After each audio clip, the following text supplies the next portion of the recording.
Hey, we're Caek and Minko. And the FedEx man just came to bring us packages, which is probably one of the more exciting times of the day. I think it's just Taji's vitamin. Oh. So Big Feelings just came out. That's our first single. Came out last Friday, and we're here to talk about it. And I am really excited for this song. We picked this song to come out first, and I feel like it was the perfect song to come out first. I agree. Yeah.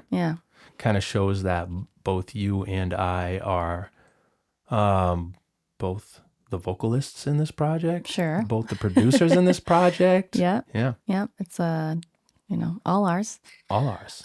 Before we get into it, if you want to follow us on social media, it's at Caek and Minko, CAEK, and Minko, MINKO. If you haven't checked out the single, which is unlikely because you're here, it's on all the streaming platforms. To start us off, we're actually going to play a recording from really early on in creating this song. I don't know, like 2 years ago or something. Now let's take you back in time to a time where the song was much, much different. And it's likely that I had a cold. Big feelings, they need some healing. Big feelings that I have to face, 'cause they just keep on coming out in all the wrong ways. And Cool. You'll notice that it sounds like a totally different song. It's like actually a completely different song. And it completely was. Yeah. So that was a recording that I did on my phone, and that's a lot of times how we do our initial ideas when we're creating a song. Yeah, on our voice memos, we'll either just be like driving in the car and we have a melody idea, or we'll have already done some production on the computer and we're just coming up with some melodies and lyrics and different things. And we just kind of take the best of Can I be honest? 1,000. What? I loved that beat. That original beat. I know you do. It was so fire. I know. Michaela came in and she does this all the time. And she'll come in and she'll just be like, I'll have like created this very rudimentary idea. It sounds like, just terrible most of the time. Not or just like a terrible. couple notes on a synthesizer. Sure.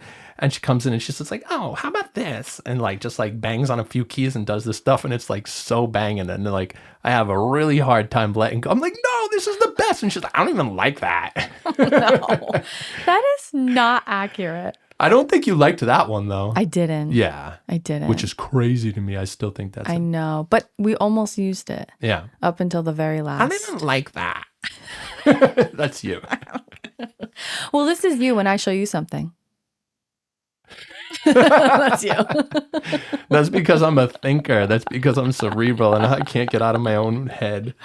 My own silly head. Anyway, unless something really blows us away, our reactions are always a little disappointing to the other person. Yeah. But imagine that if you were working with someone and you had an idea, or they had an idea that just blew you away, and you're like, this is the best thing. Yeah. If you were making burritos together and you're like, this is the best burrito ever, and they're like, I don't like chicken in it really. And you're like, no, the chicken makes it. The chicken makes it. I know. Yeah. But I would say for the most part, to let people know that we often 95% of the time have like the same vision or like the same sound that we're going for. Like we have the same vibe. Like we want it to be like this. Occasionally it'll be like, well, that is completely opposite of what I was thinking, but not usually. Well, I think that it was really hard for me coming into this idea of working together because I had been a solo artist for so long and I had worked with so many people who didn't get the vision like at all. I'm not saying like my vision is the vision, but but it's the just direction I wanted to go, either collectively or solo. And when I started working with you, it was like we were on the same page. Yeah. And that was it's really still so cool. weird. Yeah. That we like all the same shit. Yeah. With the stuff that we make at least. Yeah. Anyway. Yeah. So Why? Why? So Big Feelings. Yeah, so that's how it started. That's what it sounded like. Now, when we got the beat refined and I was sitting down to actually do the writing, it was really a pretty cool time in both of our lives, I would say. Taji was Probably around, Little, yeah. little. I actually penned this song. He was probably like a year, maybe a year and a half if you were writing the lyrics at that time. I don't know. I don't know. I think it was a little later than that. Like, It might have been 2. Anywho, so maybe. yeah. Yeah, you might be right. Obviously, if you take the idea of big feelings and you couple that with like a 2-year-old, it's like, okay, I can kind of gather what's going on here. But it's a funny thing I hadn't really thought of until now. Seeing a child of your own that's having these really big feelings, because kids do, and they don't know to like do anything about that. Tools. No tools, right? They're having these big feelings. I think it kind of reminded me that, I have these big feelings, and it helped me acknowledge them because he so readily had them. I was like, oh, well, I have that too. And I was also just starting therapy at that time, which was a wonderful time in my life of, and still is, of unearthing my traumas and just feelings in general. Why do I have them? What are they doing? Are they, and they are there, acknowledge them, see them, and then let's discover what they might stem from, things like that. So that, I think, was in me as I was penning the lyrics for the song. I say penning, but it's really clicking. I've always written on a computer. It's like I can't write with a pen. It's funny because I really like pencil, but you write most lyrics anyway. What I was going to say to that was being a parent is like therapy in itself, because like we're learning how to be parents and also unlearn some of the ways that we were parented. And so learning those things is like, oh, this is different, like letting him feel his big feelings, giving him tools to deal with them, not just like, pushing them aside and stuff like that is so different, and just a different way to parent, and realizing that, oh, that's me too, right? It's like seeing yourself in Taji. Yeah, and like celebrating his big feelings is also celebrating your own. Exactly. Right? Yeah. 100%. And also, I think, from a male perspective, that stoicism is really societally pushed on you to, if you have feelings, you better keep them inside. Like, I remember as a kid, I grew up in not the roughest place ever, but, like, well, it's a little rough around the edges. And and young guys are kind of rough around the edges at that time too. There's a lot of like alpha checking and stuff like that, figuring out who's like the toughest and things like that, which is a bunch of crap. And if you got caught crying as a kid, like, woo, as a little boy, at over a certain age, that was like, you might as well be like just outcasted, like not a cool thing. So, not only did I have in writing this the perspective of like, I have big feelings, I want to celebrate them. I've pushed them down as a male for like my whole life. Right. Yeah. That's tough. And it's generational as well. So, and I think a lot of people can relate listening to the song too. Yeah. It's. Yeah, and I think if you think of it even generationally, it's like you're not just unpacking your own trauma, you're unpacking your father's trauma, your grandfather's trauma, totally, great-grand, and it goes back. It's just part of like almost like your DNA at this point. Did you ever see that visual? We don't have to keep this in, but did you ever see that visual where it's like generational traumas like this, and it's like the dirty water, and you take it and you like pour it into the thing. I think you did show me that. Yeah, then it's you, and then you take the clear water and you just like keep pouring it, and it ends up being clear. And you want to just take that water and throw it out. Just like throw it over your shoulder and get a new one. But it's not that easy. Yeah. You're always working with somebody's dirty water a little bit. Yeah. Totally. Everybody. Anyway, so yeah, the process of making the song was an evolution. And it really, over, I don't know, a couple years. That was good. Good job. For those who are just listening and not watching, I just carefully placed my mug as to not make any sound through the mic stand. Yeah, this song was years of evolution, actually. But something happens sometimes where you just believe in something, and sometimes you believe in it and it just goes nowhere, and we're just like, well, we have to like shelf this. But this ended up in a really good place. We just like committed to it. What made it for you? What solidified it for you? What solidified it? Well, actually, what I said was solidified it. Solidified it. You know what? I don't know. I don't know exactly because it took so many different evolutions. Like even like creating the verses, just adding in that those quarter notes on the piano, dun, dun, dun, was like so cool, right? Yeah, that was a dope. big thing. It was so small but so big, and then also just creating the chorus with the strings. You know, was an interesting thing for me when you did that in the pre-chorus, bum bum bum bum bum. Oh, yeah. Because Michaela thinks differently than I do. I think very like linear a lot of times. I've like I said, I have a hip hop background, and a lot of times you just get a beat that just plays over, and the chorus is like the same thing and everything. So Michaela has a very wonderful background in music that's way more smarter than mine. It's just different. But I have more of a I don't even say more of a, but like I don't have a better way of saying it. We More have of a some mind jazz. for like arrangement. Yeah. And like evolution over the song and dynamic, making it more dynamic. Right. So she put in this part that was in the instrumental that was bum bum bum bum bum bum bum bum, and I was like, "What the hell do I do with this?" So I had to put words to it. Yeah, I had to like be like, okay, like how do I utilize this in a wonderful way that like elevates what's already been done. That was so cool what you did. Thanks. And our background singers are amazing, and I love them. Colin, Sarah. All of them. Yeah, all of them. Yeah, we'll mention all of them as these episodes go along. Last episode we mentioned Colin, and then later. So, and the end of this song. Oh yeah. Yeah. So we had that section that was in the recording that you heard in the beginning of the episode, and that was still there.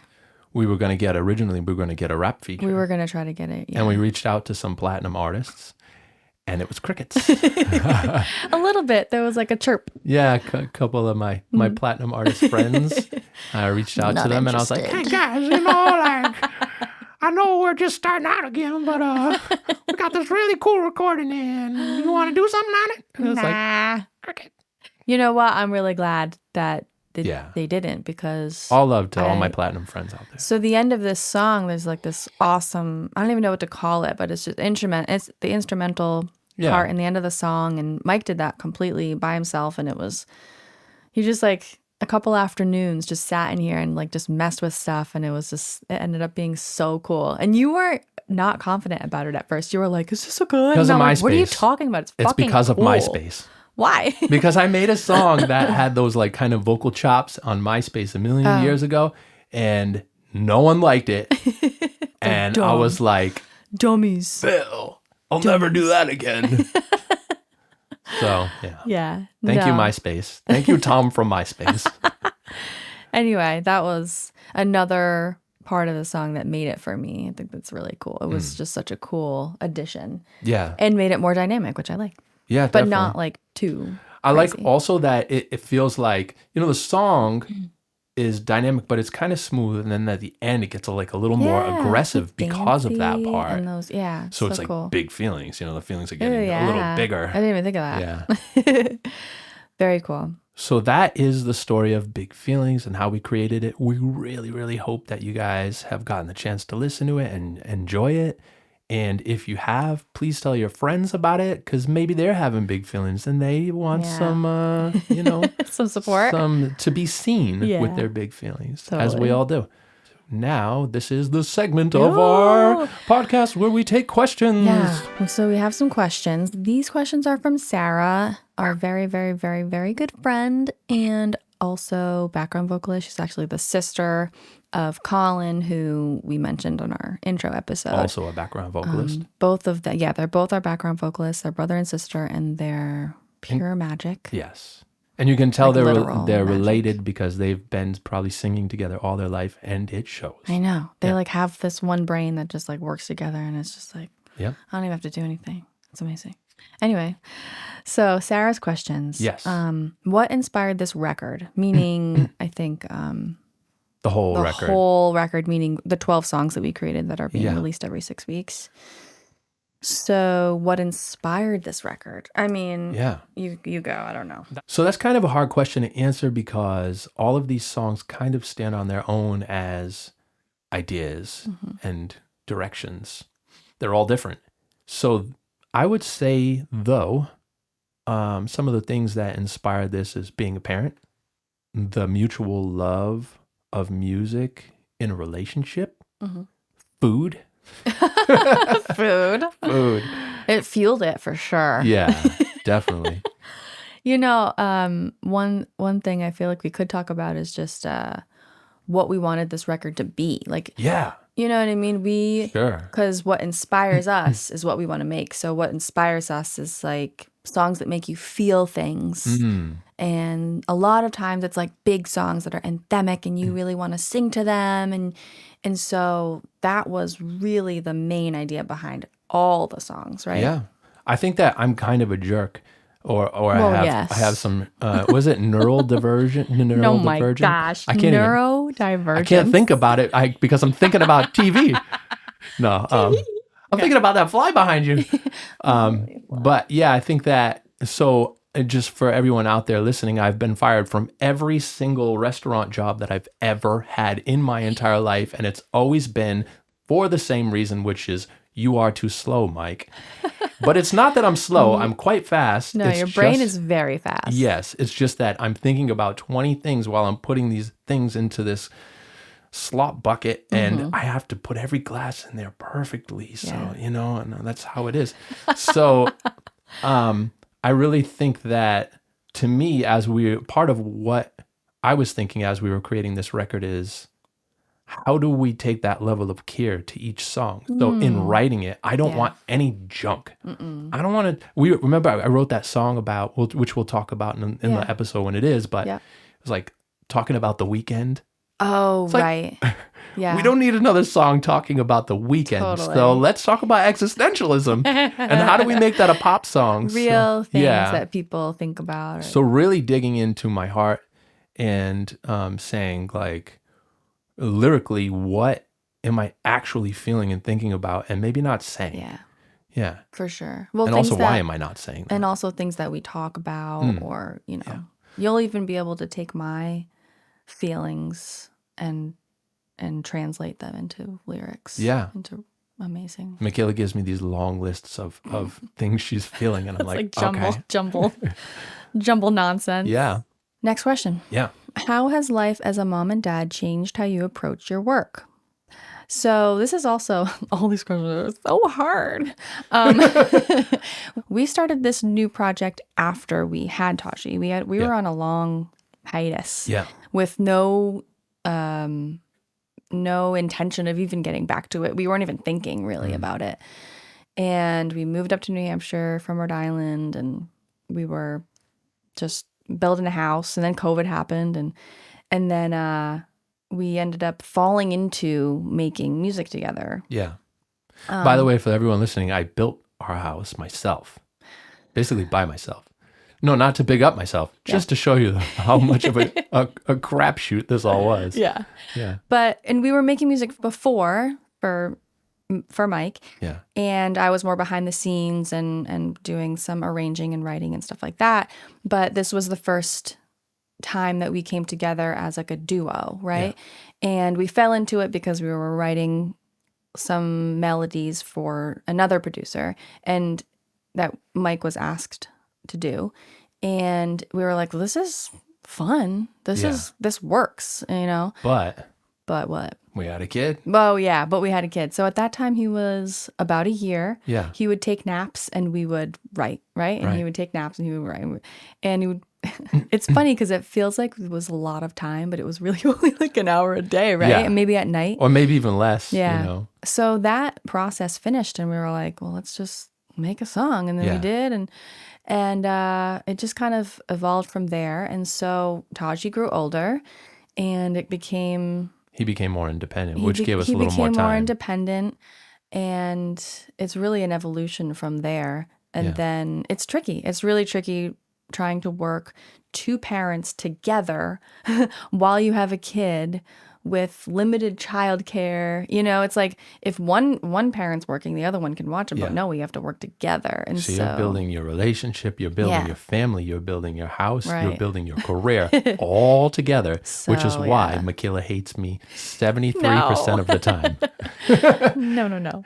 But it's balance. It's really like balance. And it's a constant balancing act because things change and you get off balance for whatever reason because you get caught up with this and caught up with that. And there's housework and there's other work that you actually make money at. And then there's, Which is an interesting thing because for me, I had been the type of musician before all of this, before being a dad, before all of this stuff that would just stay up till like 3 a.m.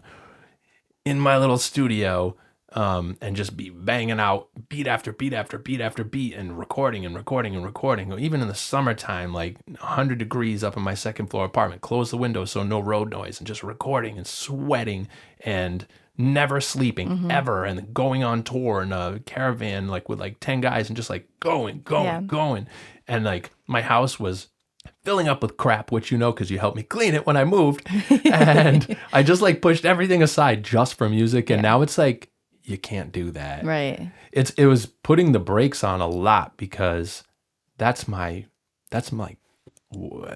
process. Your process, yeah. And so now I have a kid and I know in my head, in my heart, which I'm sure you do too, I want to be a good parent, which means being there, which means putting in the effort and time. And now it's, okay, we need to completely take your process and throw it away. So it's a lot of time management now. It's a lot of balance. And I think both of us come at this whole thing that we're doing with the intention first of Taji. We hope that you guys have enjoyed this podcast. Thank you for listening. We have a bunch more coming. We also have some merch on our website. The website is cakeandminko.com, CAEK and MINKO, minko.com. And if you want to follow us on social media, at Caek and Minko. And please share this with anybody that you feel could enjoy it. And if you're looking to support us, you can also go on to our main artist page on Spotify and donate to us directly towards making new music and come back for our next podcast. Oh, and if you'd also like to submit any questions, just email questions at cakeandminko.com or you can just DM us on Instagram. Okay. That's great. We love you very much. Thanks for coming out to play. Bye.